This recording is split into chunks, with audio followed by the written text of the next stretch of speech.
আচ্ছা, আমাদের বিপিএল কি কখনো বিতর্কিত ছাড়া হবে না?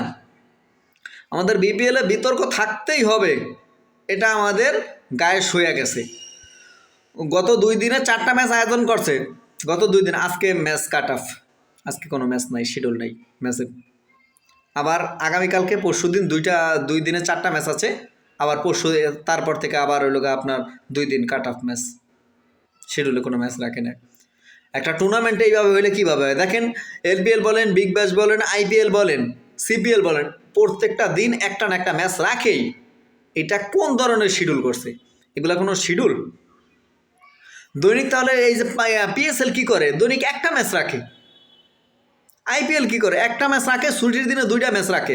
আমরা শুক্রবার শনিবার দিন 2টা ম্যাচ দিতে পারি, কিন্তু আমরা প্রত্যেকটা দিন 2টা করে ম্যাচ দেয়, তারপর আবার টুর্নামেন্টের মাঝখানে 1 দিন 2 দিন করে বন্ধ রাখি, 2 দিন পর পরেই।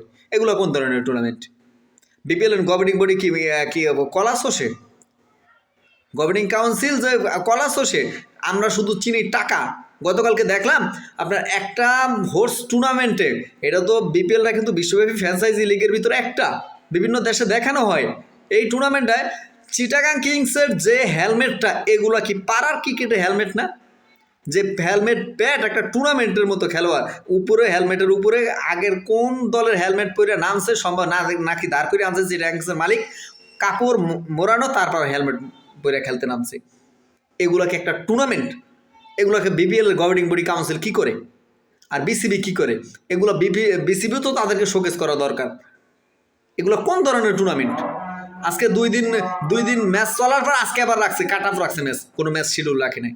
কেন? আমরা শুধু ঢাকাতে রাখি ম্যাচ, চিটাগাংয়ে রাখি ম্যাচ, সিলেটে রাখি ম্যাচ। একসাথে ঢাকা হবে, একসাথে সিলেট হবে, একসাথে চিটাগাং। আরে ভাই, দৈনিক একটা ম্যাচ দিয়ে লোক সন্ধ্যা 7টার পর একটা ম্যাচ দেই, একটা ম্যাচ দিয়ে মানুষের লোক সবাই কাজকর্ম সারিয়ে এসে বিপিএল খেলা দেখবে, দর্শক পড়বে।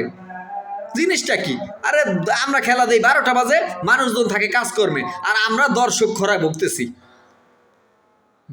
আমরা এই বিপিএল, এই ধরনের মন মানসিকতা বের হয়ে না আসতে পারলে এই বিপিএল কখনো মানসম্মত বিপিএল হবে না।